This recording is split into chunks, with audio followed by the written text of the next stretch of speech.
It's late afternoon on the hard shoulder of the M606 outside Bradford, West Yorkshire. Well, we've come down there, we've seen you reversing down the hard shoulder. Traffic cops Andy Howarth and Richard Clark are dealing with a driver who has reversed down the hard shoulder to help a friend who has run out of fuel. Can't do that.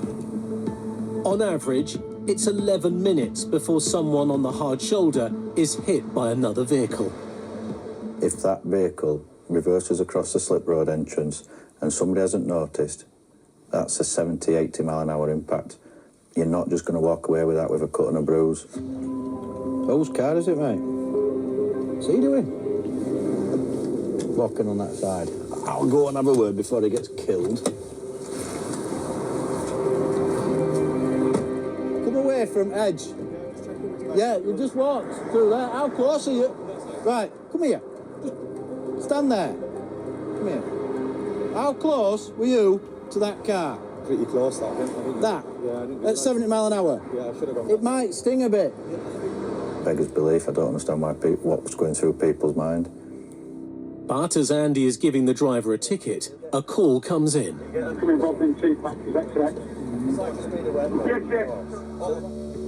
A van on fake number plates is being pursued by an unmarked car. So, come on, let's go. Dan's in a pursuit. Dan has just gone past us in a pursuit. Him out. Get out, mate. And this came on. Stand by. What van is it, Dan, please? White tranny, go on, play it. Corner member, still the transit tonight. Is that him there? The van is leaving the motorway and heading into Bradford. Oh, yeah, got him. Yep, got him. He's right. He's two cars up front. Red traffic lights have allowed Andy and Richard to catch up. The unmarked car actually wasn't directly behind it to start with. As far as we knew, they had no idea that they'd been rumbled. So they're just tooting along nicely like you would be doing, not trying to attract any attention. 101, we are 5 cars covered behind you, mate. We wanted to try and catch them at the top of the motorway to box them in. It wasn't going to happen. I land back. Indicates his lane one, he may turn down. What, should I get caught here, part way? McDonald's, stand by. As soon as they've seen the marked car, their hairs are on the back of the neck. Oh, have they seen us? Actually, Romeo 101, we're now lead vehicle, requesting TPAC authority and other units. And they're just weaving a little out, just a couple of times, just trying to see if we're matching them.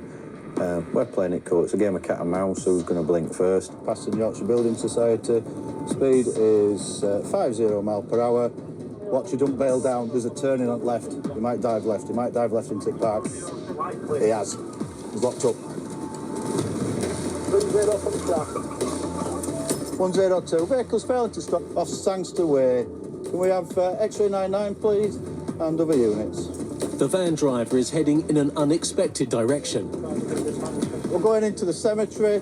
If I'm being bluntly honest, all I could imagine was the headline. Just let him go steady, mate. Let him go steady. Police chase Rex graveyard. Yeah, at the moment. He's trying to. Yes, he's in the cemetery. He's going round by the old crypt. Looks like he's heading towards Asda. I know that cemetery well. It used to be my footbeat when I first started as a young kid. So I've spent years wandering around there, knowing all the little alleyways and cut-throughs that they have. So I thought, oh, great, you're on my turf here. Happy days. We'll give you, he's just doing circles in the cemetery at the minute. We need somebody to make, with a stinger at the entrance to the cemetery, please. Make sure he doesn't get out onto the lane. Bail out front passenger. Watch out for the slidey. Watch him. 102.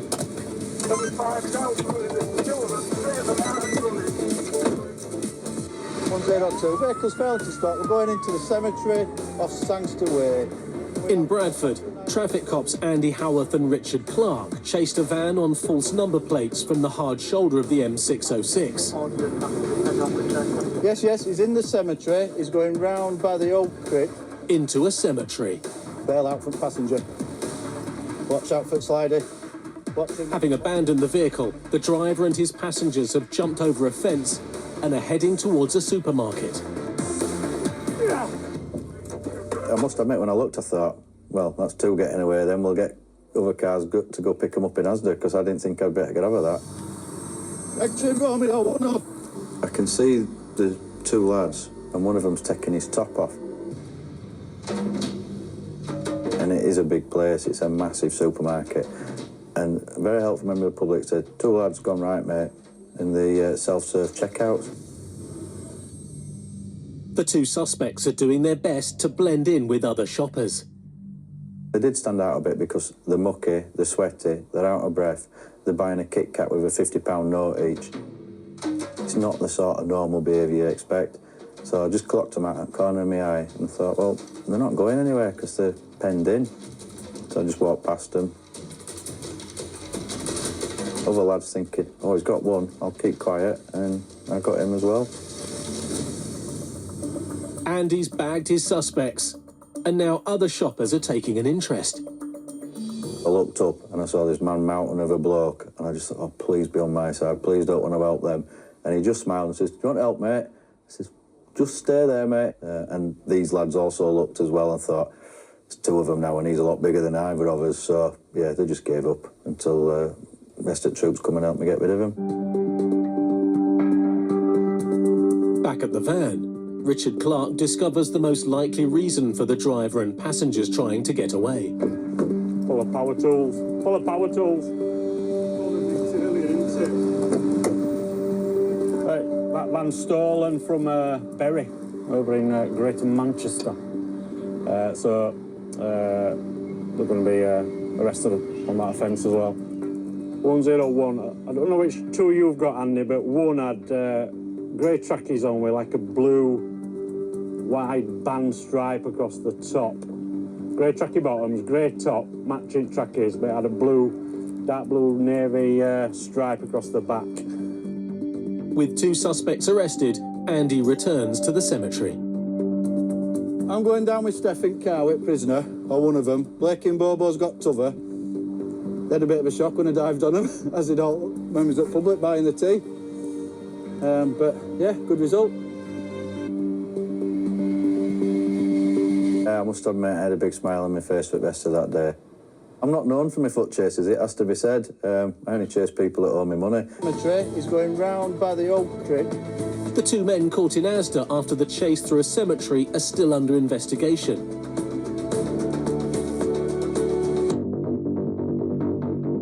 Whilst looking out for the vulnerable is a vital part of the traffic cop's role, getting law-breaking drivers off the road remains a top priority. Have we got anybody junction 48 southbound for a bridge for a possible disqual driver? In North Yorkshire's control room, an ANPR camera has flagged a suspected disqualified driver on the motorway. Could you stop this vehicle? Just be advised. There's warning markers for weapons. Traffic cop David Minto is dispatched to intercept the car. 174, you just go again with the VRM and the vehicle, please. But it's 10 miles away from where it's been spotted. What time did you hit? I'm looking at 9:40 now. I'm still a little bit behind him. If he stays on the motorway, then we've got a chance. As Minto hits the motorway, he spots the vehicle. That's it there. 174, I've just passed it, southbound Bramham. Just behind him are two other cop cars, driven by Sergeants Julian Pearson and Paul Cording. Pretty much as soon as we come onto the A1, we've spotted the vehicle. The intelligence was that there was a disqualified driver behind the wheel. We had no idea who the driver was. 174, Sarge, do you want me to get in front and light it up, and we'll just give it a little bit of a hard stop? Got three vehicles with us, so we could stop it safely. There's that indication, that's the hard shoulder. Stop. Repeat. Open out. Thanks for stopping. Does anyone else have access to this vehicle at all? No. No? No, you know family, you know brothers, sisters out like that? No? All right. Minto checks the driver's details with the control room. Expired substantive, disqualified until 7/12/17, that's what they say. Yeah. For her?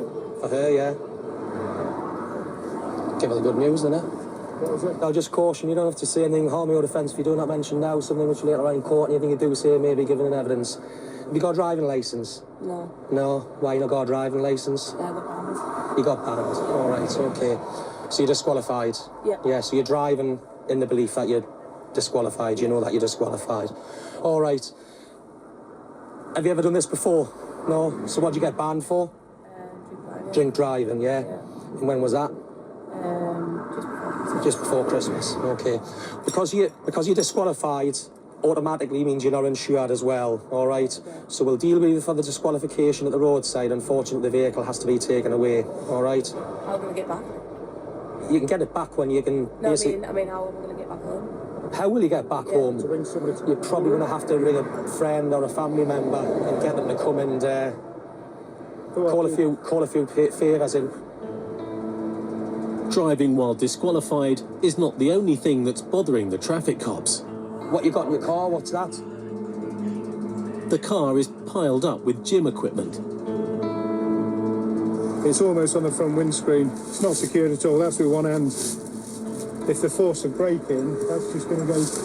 If they're lucky, it's going to go straight through the window and not hit anybody. If they're unlucky, it goes straight through the window, straight into the people in the car in front, or it goes sideways and wipes their knees out. It's absolutely shocking. It really is. I was completely gobsmacked. You've got somebody who's driving whilst disqualified, therefore has not got any other insurance. You've got unsecured heavy loads. If she brakes or she's involved in a collision and that goes through the windscreen, it's just going to... Of course it is. Yes. Complete disregard for road safety. The passenger, she actually had to climb under the pole to get out of the car.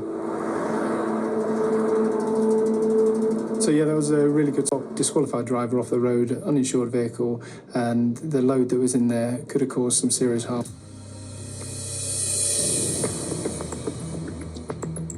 Dawn is braking over leads.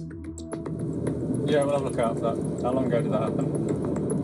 PC Martin Willis is single crewed and heading for the city. As we get to the early hours of the morning, often the motorways start getting quiet. It's an opportunity then to sort of get into the towns and the cities and start looking out for other criminal activity. He's on the city's inner ring road when a car catches his attention. I saw this silver Astra, and it was going a bit quick. I could see there was several young males in the vehicle. It also matches the description of a vehicle used in a robbery earlier tonight. They absolutely floored it. X-ray Romeo 102 urgent. By the way they're driving and the way they're starting to accelerate away, they clearly know that they've done something wrong and they don't want to get stopped. X-ray Romeo 102. Yeah, vehicle failing to stop. Back to lane in finally. Doing in a pursuit situation, it's extremely difficult on your own. You're asking for extra units to come, you're asking for a dog, you're asking for a helicopter. You're trying to do all this as well as, pursuing a vehicle at high speed. It's extremely difficult. Stand by for road name, Stonecliffe Grove. It looks like a dead end. Then the car dives left. Yeah, It escaped by going off-road where he can't follow. It's possibly going to come back out onto the ring road. But he's not giving up easily. I ended up dropping down into Armley and I thought, well, I'll just go and have a look down there because, often a lot of the cars do go down that way. I'm sort of waiting to see if it turns up again. As I came down to where the flats were, I saw a silver Astra. As it came up, I thought, that's it. There are 4 men in the Astra. Martin is on his own. X-ray Romeo 102. When I came face to face with this vehicle, it was a bit like a Mexican standoff, really. Romeo 102. Single crewed, there's a car full. So I thought, well, I'll just sit here and see what it does. Romeo 102.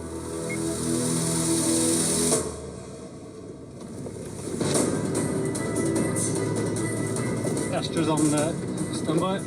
Then I'm thinking, right, yeah, we're on again.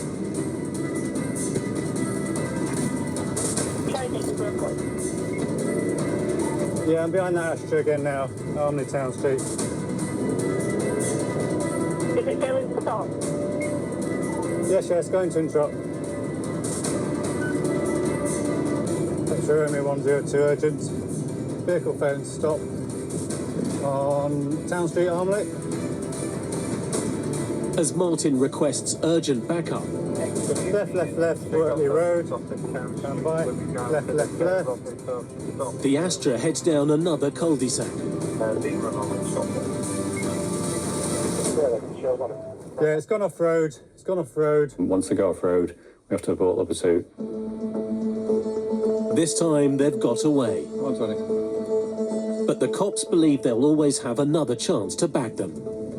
But the career criminals, they wouldn't have just gone out and done it the once. They'll come again and they'll get caught. It's 5 p.m. in Leeds, West Yorkshire. I think it might be a busy day because it's a warmer day. Criminals are a bit like midge flies that come out in warm weather. Traffic cops Adi Fickling and Vanessa Stead are on the lookout for a red Fiesta stolen the day before. It was stolen. Just gone down Lupton Avenue, we're on top of there now. Behind it now? Someone behind it interrupts. We're behind it. X-ray Romeo 42 urgent. Small hatchbacks are often taken to carry out other crimes, such as burglaries. Vehicle failing to stop Woodson Road towards Compton Road. Two-pack train, suitable authorised vehicle. Can we have authority? We're going left towards Stony Rock Lane. Right towards hospital. As you can imagine, any hospital is full of pedestrians and traffic. It's always busy down there, regardless of what time of day it is. And this vehicle decided to go left. Yes, left, taking a left. We're just going to go past. Oh, stand by. We're going to have a decamp. We're going to have a decamp at the Thackeray Museum. Conditions, please. We're just going into the Thackeray Museum car park looking for a decamp. The Fiesta's been abandoned, with its engine still running.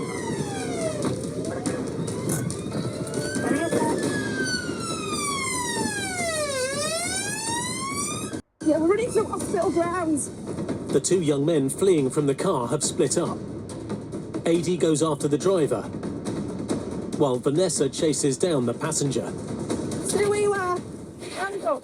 I've got one, Adi. I'm just back at hospital somewhere. Mate, Gledell Wing. I got stuck in a dead-end street, mate. Come on.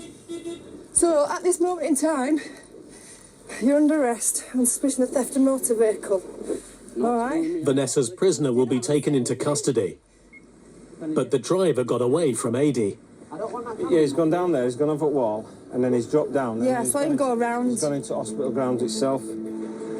While Adi checks on the damaged Fiesta, Vanessa deals with the passenger. Right, sit down.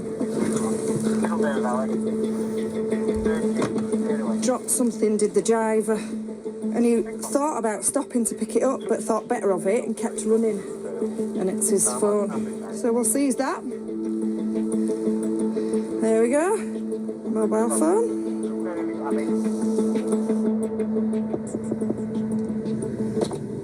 Want him that dropped that phone? You what? Want him that dropped that phone?